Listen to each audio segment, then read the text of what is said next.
વલસાડ જિલ્લામાં ધારાસભ્યનો રગ બીજા પર આક્ષેપ. વાસંદાના ધારાસભ્ય અને ધરમપુરના ધારાસભ્ય દ્વારા એકબીજા પર આક્ષેપ કરવામાં આવ્યા.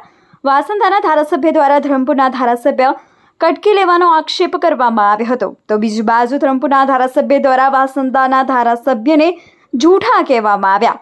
વલસાડ જિલ્લાના ધરમપુર તાલુકા ખાતે આજરોજ કોંગ્રેસ દ્વારા જનમંચ કાર્યક્રમ યોજાયો હતો, જે કાર્યક્રમ દરમિયાન વાસંદાના ધારાસભ્ય અનંત પટેલ દ્વારા ધરમપુરના ધારાસભ્ય, સરપંચો અને ટીડીઓ પાસેથી વિકાસના કામોના પૈસામાંથી કટકી લેતા હોવાના આક્ષેપ કર્યા હતા.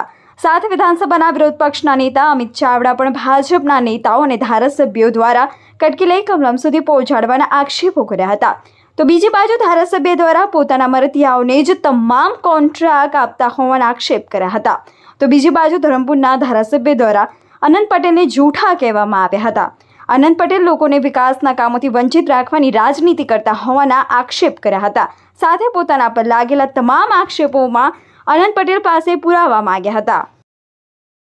જો આપણા જનપ્રતિનિધિ જેવા હોય, જે કટકી માંગતા હોય ને પૈસા માંગતા હોય ને ટકાવારી માંગતા હોય, તો આપણા પ્રશ્ન સાંભળવા માટે એમને સમય નથી મળતો. વિકાસના કામ કરવા માટે એમને એમની ઓફિસ પર આવનારા સરપંચોને પણ સાંભળતા નથી અને જ્યાં પણ ત્યાં ભ્રષ્ટાચારની વાત કરે એવી ભારતીય જનતા પાર્ટીના આવા ધારાસભ્યને આપણે જાકારો આપવાનું છે. એના માટે આપણે સૌ ભેગા થવા. અહીં ઘણા બધા સરપંચોની વાત હતી, પરંતુ આજે જનમંચ પર એમની વાત નથી કરી.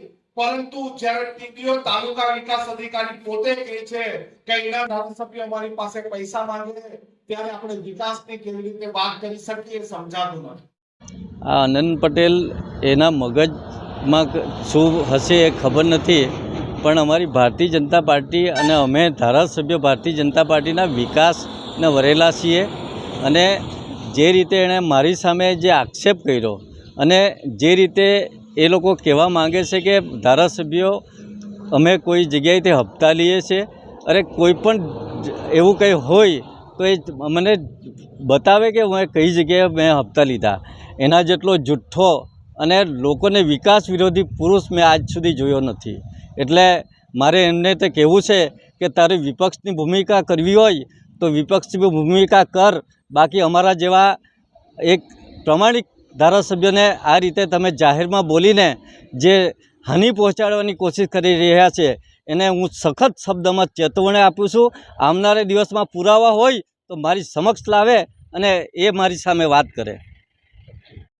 અમે અત્યારના છાપામાં વાંચ્યું અને આજે ઘણા બધા સરપંચોને મળ્યા ત્યારે ખબર પડી કે અહીંના ધારાસભ્ય અરવિંદભાઈ પટેલ કે ટીડીઓ દ્વારા એવું કહેવામાં આવ્યું કે અમારે અરવિંદભાઈ ધારાસભ્યોને પણ પૈસા ચૂકવવા પડે છે. અને સરપંચો દ્વારા પણ અમને જાણવા મળ્યું કે વિકાસના કામો, રોડ, રસ્તા, નાળા, સંરક્ષણ દિવાલ, પુલ જેવા કામોમાં પણ અમારે એમને કટકી આપવી પડે છે. ત્યારે અત્યંત શરમજનક વાત કહેવાય. વિકાસના કામો અને મોટા બણગા ફૂંકનાર પણ જ્યારે કટકી લે છે, ધારાસભ્ય તરીકે ખૂબ દુઃખનીય અને દયનીય બાબત છે. અને આવા સમયે અમે તમામ સરપંચોની પડખે છે. અમને આજે એવું પણ જાણવા મળ્યું કે 5 લાખ કરતાં નીચે અથવા 5 લાખના કામો સરપંચો દ્વારા કરવામાં આવે છે, કરવા દેવાના નથી. 2013ના પરિપત્ર પ્રમાણે 5 લાખ કે એના કરતાં ઓછાના કામો સરપંચો એટલે કે ગ્રામ પંચાયત સંસ્થા દ્વારા કરવામાં આવશે અને એમાં અમારો પૂરેપૂરો સરપંચોને ટેકો છે. આ ધારાસભ્ય તેમજ ભારતીય જનતા પાર્ટીના મળતિયાઓ છે, જે પૈસાની કમાણી કરવા માટે અને ગ્રામ પંચાયતના કામો જે ખૂબ અગત્યના કામો છે, એ અગત્યના કામો મળતિયાને આપે અને મળતિયા એ કામો પૂરેપૂરા કરતા નથી, જેના કારણે ટીડીઓએ પણ એમના વિરોધમાં બણગા ફૂંક્યા છે.